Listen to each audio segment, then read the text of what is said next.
to the Ask Linux Academy show, where you send us this question on social media with the hashtag AskLinuxAcademy, and we get with some of our staff members and answer them for you.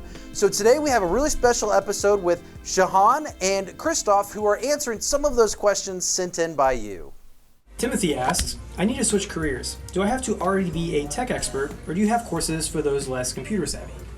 Timothy, that's a really good question, and no, you do not have to be tech savvy when you're getting involved with Linux Academy. Here, we're a comprehensive training platform.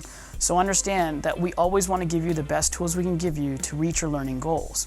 Now, we give you two certain types of environments to be able to run into a new environment, such as our concepts courses and our essential courses, which will get you started on a platform, and then you can work into more intermediate and advanced topics. So no, you do not have a background in it. It will make yourself easier to be able to learn the concepts, but we definitely give you the entry point as a beginner to be able to get to the advanced level stages on your cloud stack. Sandeep asks, when are Azure Labs coming? So Sandeep, it's a really good question, and I've got some great news for you. Azure Labs is announced and we've got it launched fully.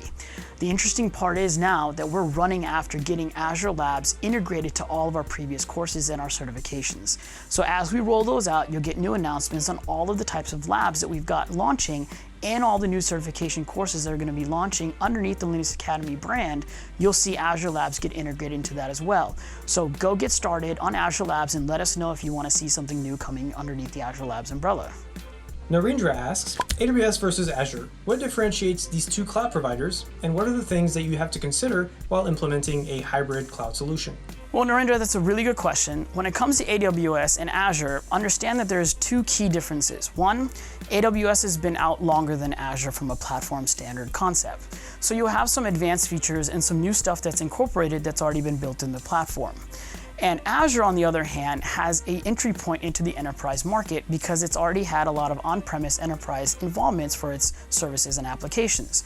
So a lot of times when you see the AWS and Azure environments, you'll see that a lot of startup companies will go towards AWS platforms, and a lot of enterprises and already pre-developed solutions or companies that are already been in marketplace for a while will tend to lean towards the Azure side.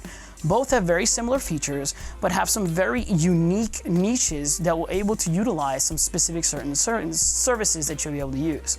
Now, when it comes to your second part of your question, you asked what to look at when it's a hybrid type of scenario. Well, there are things you have to look at when you look at scaling your code in other types of environments, and we'll have some really good podcasts on that here at scaleyourcode.com to be able to look at the type of approaches that we like to look at when we look at these type of hybrid integrations.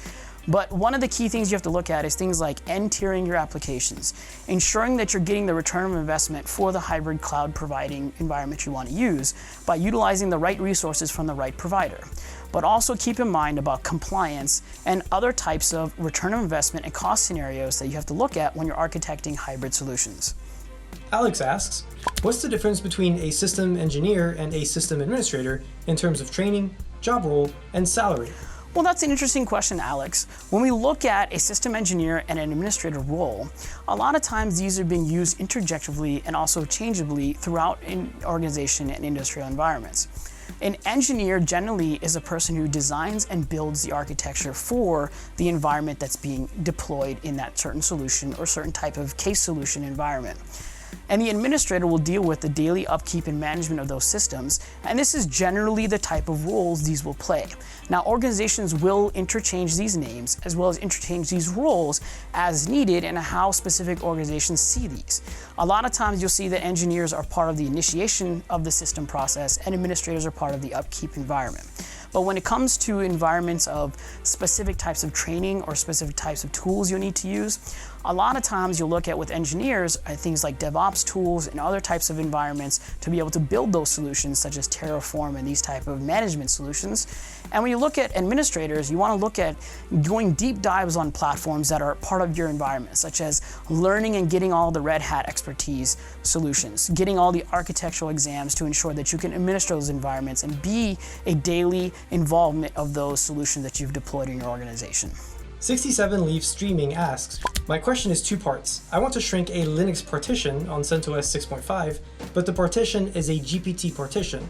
So what tool can I use that is GUI based, but once the partition is shrunk from 850 gigs to 100 gigs, how do I return that space to the data store? So the interesting question that you have has to deal with GPT partitions. So keep in mind, when we look at Linux partitions, they have to be brought into a non-use or non-live state. Now, there are some options you can utilize to be able to do it in a live state, but in generally, we'd recommend that you go towards an environment where it's deallocated and not being used. To use this, you can use gpartition's live CD to be able to boot into that environment and create those shrinkage of OS environments for that OS disk and be able to then bring it into an unallocated state form. That GUI will also allow you to bring your unallocated partition into a usable partition and complete all of the changes you need, apply those changes, and go ahead and then restart the system. Nani asks, please tell us about the Linux Academy relationship with Microsoft. So Nani's question is actually in regards to some of the new recent content and partnerships we've done with Microsoft. So let's talk about that a little bit. Our approach with the Linux Academy has been always to be the premier cloud and Linux provider for training and certification purposes.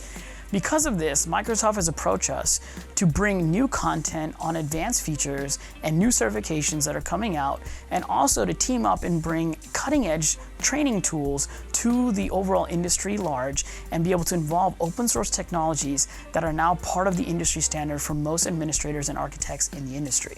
So Microsoft is working with us to create brand new content, to be able to utilize content that's been certified by them, as well as to partner on bringing new tools and solutions to the community at large when it comes to the Linux and cloud stacks.